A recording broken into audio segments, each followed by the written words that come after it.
It is Tuesday, September 5th, 1939, and while Europe is now fully at war, the United States has officially declared its neutrality.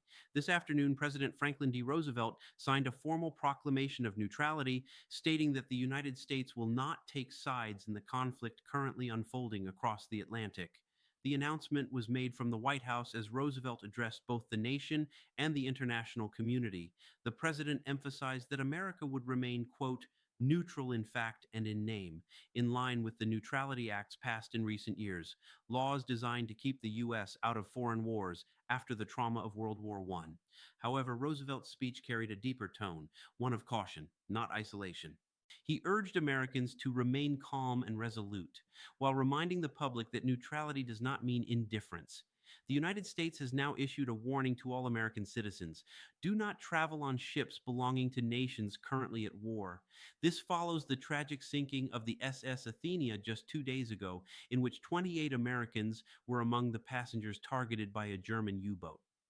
In Berlin, Nazi officials have continued to deny involvement, despite mounting evidence that the U-30, under the command of Captain Fritz Julius Lemp, was responsible. At sea, the war continues to escalate.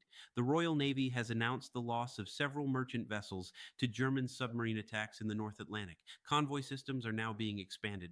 British destroyers are actively hunting U-boats along major shipping lanes. Meanwhile, in Poland, the situation grows more desperate by the hour. The Polish capital of Warsaw is under continuous aerial bombardment. Rail lines are severed. Civilians are cut off. German armored divisions have surrounded several cities and are pushing deep into the heart of the country. Polish forces are fighting hard, particularly around Łódź and along the Bzura River, but they are being overwhelmed by superior numbers and firepower. Refugees now number in the hundreds of thousands. Entire villages are being evacuated. Despite public promises of support, no Allied troops have yet arrived in Poland. France has mobilized along the Maginot Line. Britain has launched its first air raid. But for the Polish people, the war remains a lonely battle. In London, the British government continues to expand mobilization.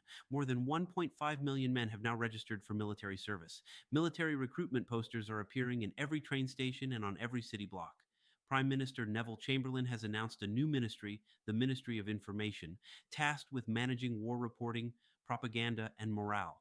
In Paris, the French government is calling up more reserves. All border fortifications are on full alert. There are now fears of German incursions through Belgium, and across Europe, people are asking, where is the Soviet Union?